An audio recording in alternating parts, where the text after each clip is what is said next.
Okay, so part three is going to be going just into a very brief introduction into the academic career and kind of giving you some activities to do to start thinking backwards from it. So this is really a lot like organic synthesis, where they give you what you get to, and you're like, all right, well, how did I get there? And it's not much different than when you're seeing a patient who's sick, and you're like, okay, well, how did they get there, and what can we do about it? So it's a lot easier to put other decisions in perspectives when you know where you're going. So the first one, I just put it into a Tuesday, Wednesday, Thursday, Friday. You could probably do all these in one day if you really wanted to. But on Tuesday, the first thing we want to do is say, okay, well, going past residency actually, and I don't know that many people think about this. They think of residency too much as an endpoint when it's really a tool to get to somewhere else. And what we want to do is say, okay, well, what job would I actually want that's out there? And I just wanted to give you a few places that you can look. You want to find a job description of what you're looking for after residency or fellowship experience. And you're not limited to these sites, but these can help you in looking for the job descriptions. But I want to tell you a story before I start this. And that's that when I first went to try to get a teaching job at a pharmacy school, I had no idea what to do. I really didn't understand what the process was. And I saw an opening, I applied for it, I was given an interview, and I don't know if I actually heard anything back, but I didn't get it. And I know someone who did, who was well qualified for it. And I guess something that I had never done was I never really looked at what are the requirements and what are the things that they want and have to have, and then what are some of the things that are nice to have. And if you look at those, especially on higheredjobs.com, they do a good job of separating these two, or you'll usually see them separated, especially in academic postings. Requirements like must have Pharm.D, must have residency, or don't need residency, whatever it is, and then nice to have. So let's just look a few websites afterwards, but the story basically goes that I didn't know what I was doing, and the idea is, well, let's take a look at what the requirements are and how to get there and what the nice to haves are, because everyone's going to have the requirements that meet the criteria, and then that next step is the nice to have. So if you have more nice to haves than other people and you click well with the group, then you'll probably get the job. So AACP, or the American Association of Colleges of Pharmacy, has an official list of opportunities for future pharmacy school faculty, but many times jobs are posted internally or heard through word of mouth. Now, there is a requirement that a college must publicly post jobs to gain an applicant pool that represents the diversity of our nation to avoid issues. Now, before I go on with that, just because they post it doesn't mean they don't already have a favorite. And this happens more often than I'd like to see. But if you're the favorite, I guess you're on the other end of that. But what happens is that they must, have a diverse faculty, or one that represents the diversity of our nation. That is, they can't discriminate and things like that. And so they have to make these postings. They have to go through this process. It's a lot like with PGY1 residencies. A lot of places already know who they want, and they're going to take them anyway. They have to bring in 8 or 10 people, act like they're going to do anything with them, and they may not. And so the same thing happens here, where sometimes they have a favorite, but they do have to interview, and maybe somebody does end up being better. Maybe that person that they had in mind doesn't get the job, and that can happen as well. But what you're really looking for is to see what in the description grabs you. And if one description doesn't quite do it, maybe you can try to kind of put some of them together. So often your intuition's better at spotting what you don't want than what you do. So what you might do is take all of the ones, and I think there may be 10 or 20 listings, and say, oh, I would definitely not want to do that, or I would definitely not want to do that. And then you kind of end up with, all right, well, these are the other jobs that are available. So you can do it one of two ways. You can either find the one that you like, or knock out the ones that you don't.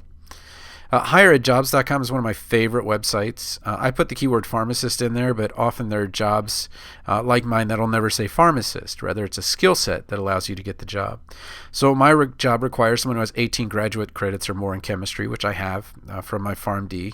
And it's kind of a great job site for people that like cerebral jobs, really knowledge worker jobs. And it's higheredjobs.com. You can go by state, by the job, a lot of different ways of doing it. But I just love the way that they set things up. I also wrote a book, Finding Your Unicorn Job for Pharmacists. I brought together a number of people who had various non-traditional or sometimes traditional jobs in pharmacy into one book. And you can find a free audiobook code at this website, memorizingpharm.com/unicorn codes. Or more generally, you can find free codes to my books here on career, pharmacology, pharmacotherapy. memorizingpharm.com/free book codes, or you can go to the residencyhelp.com free book codes, but it's just a little bit harder to find if you have to use a mobile, because you have to go on the hamburger, go into the hamburger, that little 3-line thing at the top left of your, or top right of your smartphone, and there's free book codes at residencyhelp.com. It gets you to this site too. But those 3 places, AACP for pharmacists certainly, and higheredjobs.com more generally, and then Finding Your Unicorn Job for Pharmacists. 3 different ways to kind of find what people are doing, and go out there and say, hey, what they're doing is really cool. I don't really know much about it, but that would be something I'd be interested in. And I just put, let's put in a paragraph of what that would look like. What would that job look like? Okay, so next day, Wednesday, presenting research is always a big deal. And this is something that I think people maybe don't know how to present research. They assume that they made a poster and that they just, kind of go through the poster. But the way that you actually do this is to go through the introduction, tell them what you studied, and then give them the ending. And that may sound strange, like, wait a minute, no, you've got to read through it and all that stuff. And people don't really want to read through it. They want to first see, okay, what's it about? And then they'll go right to the results. And then if they're interested in the results, then they'll want to know how you got there. So I've got 2 presentations from students that were in their 4th year last year and did national poster presentations that you can look at. But what I'm feeling is that they're still going to want to have people coming together. They're still going to want to have people doing conferences. And however long this COVID-19 thing lasts, you're going to want to see what you look like when you're presenting. And when you see these videos, this was just off the cuff. I just said, hey, you have something I'm very interested in, which was student stress and wellness. Obviously, as an educator, I want to know how students are responding to stress. What are the things that I can do as an educator to help them? And I just asked them, hey, could you just do a real quick presentation on it?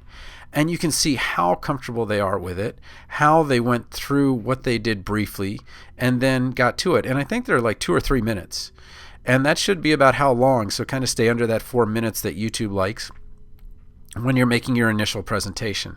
Then you can always add details. But what I would want you to do is to find a presentation that speaks to something you're interested in as a residency project or fellowship project that you want to do in the future, or even as a faculty project that you want to do in the future, and just critique what did they do well and what could they have done better, and then provide me a link as well so that I can watch it also. And what you'll start to notice is, wow, they really didn't go through every single thing about it. They started with the beginning, they went to the end, and then they started with the middle, if they did it well. Thursday, writing a residency abstract. So because we're on kind of a limited time frame, and you would be amazed at how long it takes to write this thing. It's just a paragraph.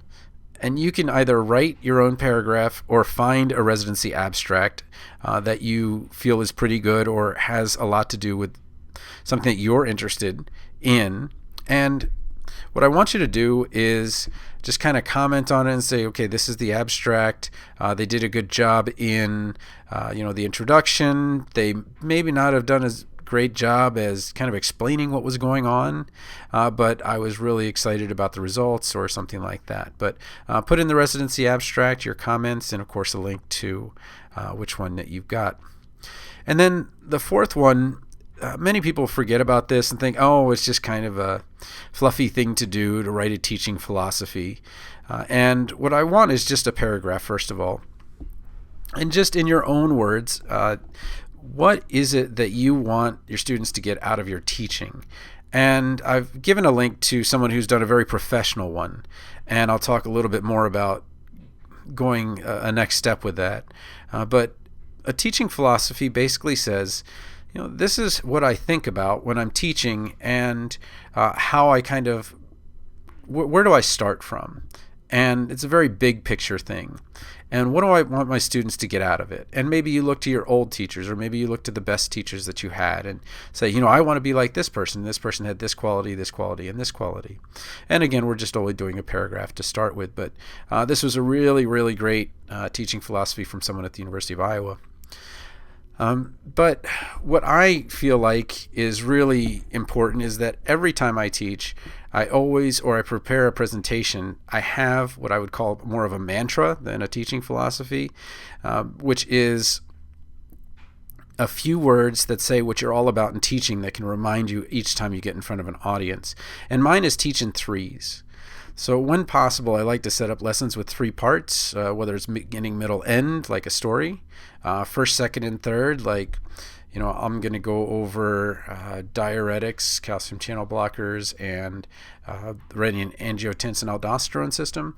And the reason I pick 3 is because it's easy to kind of keep in your head and to say, okay, well, 3, all right, so I'm going to go over this, this, and this. Okay, I'm going to go over this, and then this, and then this, and this is what I went over, and this is how I review it. So 1, 2, 3, it is just one way that I do it. So what would be your one-sentence mantra? What's the one thing that you would want to get out of it? Okay, so next time I'll talk a little bit about peer review and reviewing professional articles in the next one.